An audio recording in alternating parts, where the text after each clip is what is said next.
بسم اللہ الرحمن الرحیم۔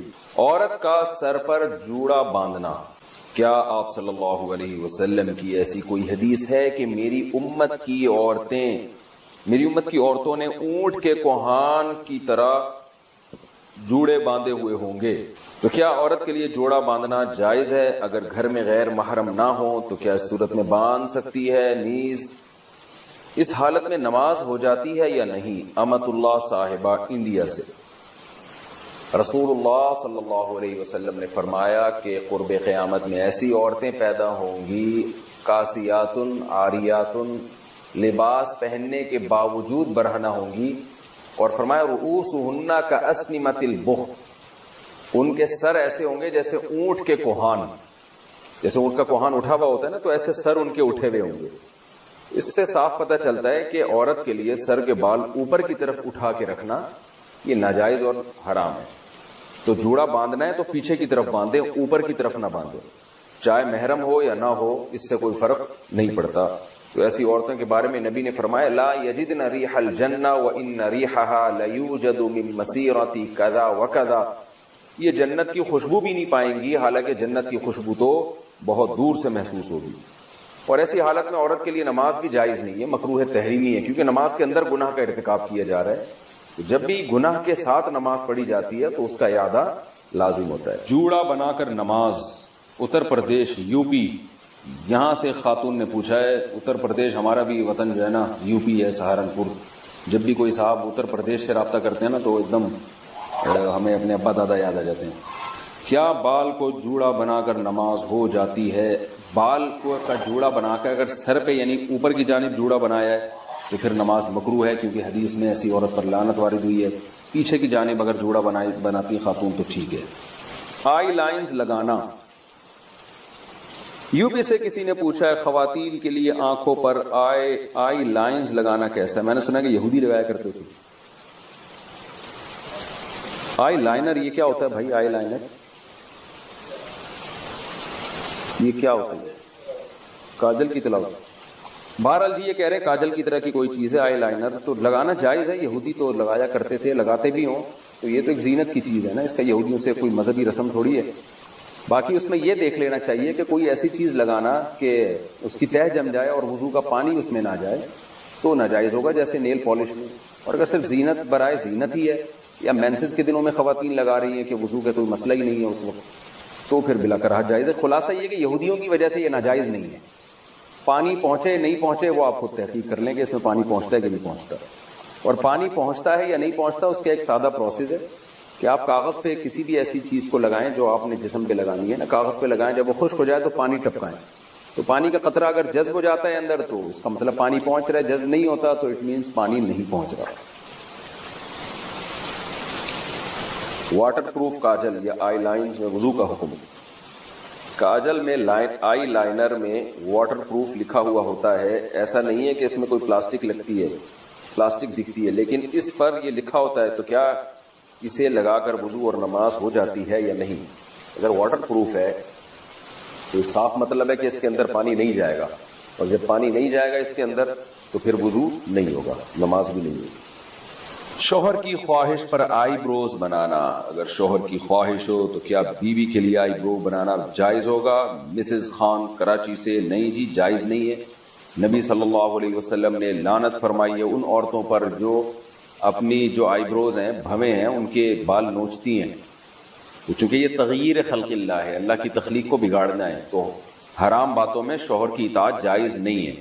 البتہ کسی خاتون کی آئی برو بالکل ایک عام معمول سے ہٹ کر ہو، بہت ہی زیادہ بھدی ہوں جیسے کہ جو عام طور پر ہوتی نہیں ہے، تو اس کو اتنا کر لینا کہ وہ نارمل بن جائے، اس میں حسن پیدا ہو جائے وہ نہیں، لیکن نارمل کنڈیشن میں آ جائے تو اس کی گنجائش ہے، لیکن یہ بہت کم عورتوں میں ایسا ہوتا ہے۔ یہ مسئلے وضاحت کر رہا ہوں کہ ایسا نہ ہو کہ خواتین ہر خاتون یہ سمجھیں کہ جی میری کیونکہ آئی برو جو ہے وہ باریک نہیں ہے، موٹی ہیں، تو میں نوچنا شروع کر دوں، تو نارملی ایسا ہوتا نہیں ہے۔ بہت ہی زیادہ کسی کی بھدی ہو تو ایک الگ بات ہے۔ عورت کے لیے گھر میں سر کھلا رکھنے کا حکم۔ بنت عبداللہ اتر پردیش انڈیا سے، اتر پردیش یو پی، جہاں ہمارے باپ دادا بھی یو پی سے ہی آئے ہیں، سنسار پور سے، تو یو پی سے انہوں نے پوچھا۔ یو پی سے جب کسی کا فون آتا ہے نا تو وہ جو اردو بولتے ہیں مجھے بڑی اچھی لگتی ہے، کیونکہ مجھے اپنے والد اور دادا یاد آتے ہیں اس میں. دادی, وہ ہماری دادی اور والد جو اردو بولتے تھے نا, وہ بالکل وہی اردو تھی جو اب یو پی سے کسی کا فون آتا ہے تو وہ جو اردو بول رہا ہوتا ہے, مجھے بڑا اچھا لگتا ہے ان کا اردو بولنا, کیونکہ مجھے اپنے والد صاحب اور والدہ اور اپنی دادی جو ہمارے پرانے بزرگ دنیا سے جا چکے ہیں, اللہ تعالیٰ ان سب کی مغفرت فرمائے, ان سے جو ہم نے اردو سنی تھی وہ ایکسنٹ اور وہ لگ و لہجہ ہمیں یو پی سے مل رہا ہوتا ہے, بڑا اچھا سا محسوس ہوتا ہے. کئی دفعہ جو یو پی سے کسی کی کال آئے تو میں ان کو کہتا بھی ہوں کہ آپ تھوڑی سی بات کریں, مجھے بڑا مزہ آ رہا ہے. مجھے ایسا لگ رہا ہے جیسے میرے والد صاحب کی یاد تازہ ہو رہی ہے, والدہ کی, اور جو ہماری دادی وغیرہ جو اردو بولا کرتی تھی. ہماری تو اردو ظاہر ہے وقت کے لحاظ سے چینج ہو گئی, لیکن وہ جو یو پی کی اردو تھی نا, وہ آج بھی یو پی والے وہی اردو بول رہے ہیں, ان کی اردو میرا خیال ہے چینج نہیں ہوئی ہے.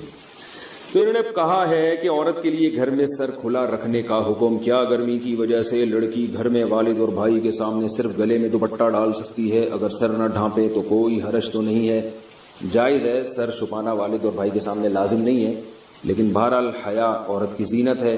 اگر سر پہ چادر ڈال لیں تو اچھا ہی ہے, یہ برا نہیں ہے. بعض گھروں میں تو اس کا بڑا خیال کیا جاتا ہے. تو شریعت نے گنجائش ضرور دی ہے کہ عورت سر کے بال کھول سکتی ہے, لیکن اپریشیٹ نہیں کیا.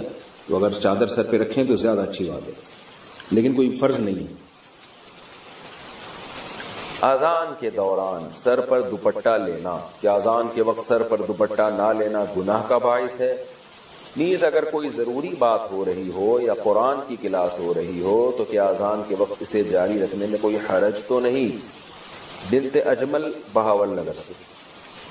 دیکھیں, دوپٹہ لینا کوئی حدیث میں تو حکم نہیں ہے اذان پہ دوپٹہ لینے کا, البتہ اتنی بات ہے کہ شریعت نے یہ بات ثابت ہے کہ شاعر اسلام کا احترام لازم.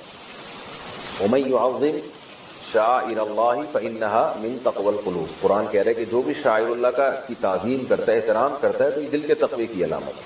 اب احترام کا کوئی خاص طریقہ قرآن نے نہیں بتایا, یہ عرف پر چھوڑا گیا. تو اذان کے شاعر اسلام میں سے اس کا احترام کرنا چاہیے. تو ظاہر خواتین کے لیے احترام کا یہی طریقہ ہے کہ سر پہ چادر لیں, وہ تھوڑا سمٹ جائیں, تھوڑا ایک یعنی وقار ظاہر کریں. تو اس لیے خواتین کو اذان کے وقت دوپٹہ لازمی لینا چاہیے. رہا یہ مسئلہ کہ دوپٹہ نہیں لیں گی تو گناہگار ہوں گے, تو گناہ تو نہیں ہے, لیکن یہ عمل بہرحال قابل ملامت ہے کہ تھوڑا سا انسان کو اللہ کے نام کا خیال کرنا چاہیے, خاص طور پہ جب عرف بھی ہو کہ اذان کا اسی طرح سے احترام کیا جاتا ہو.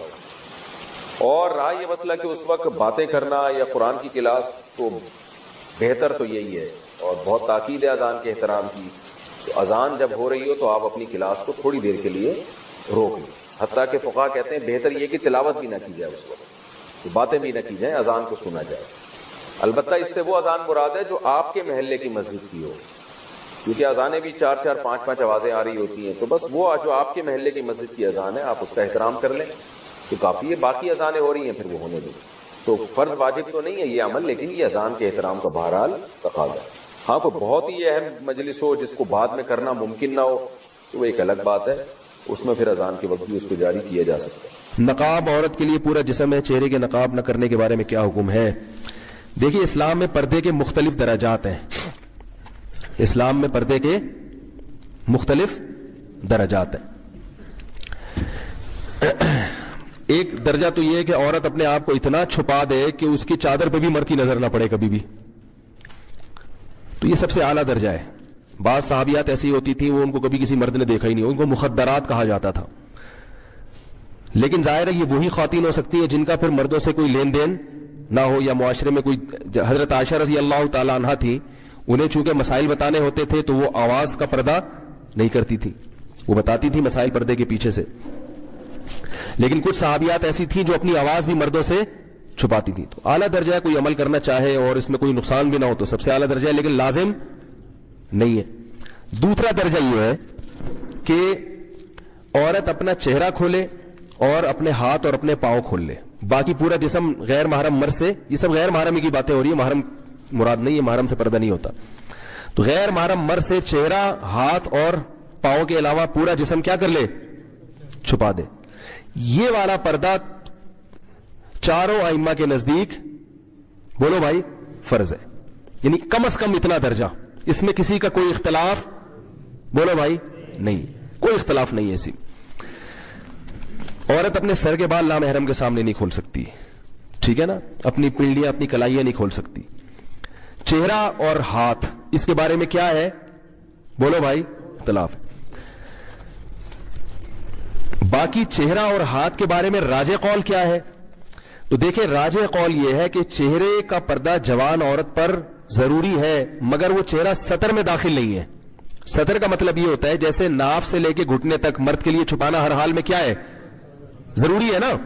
چاہے کسی کو فتنے کا اندیشہ ہو یا نہ ہو, یہ وہ ایریا ہے جو آپ نے بہرحال چھپانا ہے. اس کا کسی کے سامنے کھولنا مجبوری کے بغیر, علاج کے لیے ایک الگ بات ہے, عام حالات میں کسی کے سامنے کھولنا بھی بالکل کیا ہے؟ حرام ہے, جائز نہیں ہے. تب یہ جو ریسلنگ آتی ہے اس کو کیوں غلط کہتے ہیں بھائی؟ یہ نیکریں پہن کے. ایک لڑکے ہمارے شاگرد فٹ بال کھیلتے تھے, کہتے یار اس میں کیا ہے؟ میں نے کہا فٹ بال کھیلو لیکن کپڑے کیا ہونے چاہیے؟ گھٹنے آپ کے ڈھکے ہوئے ہونے چاہیے. تو یہ مرد کے لیے سطر ہے.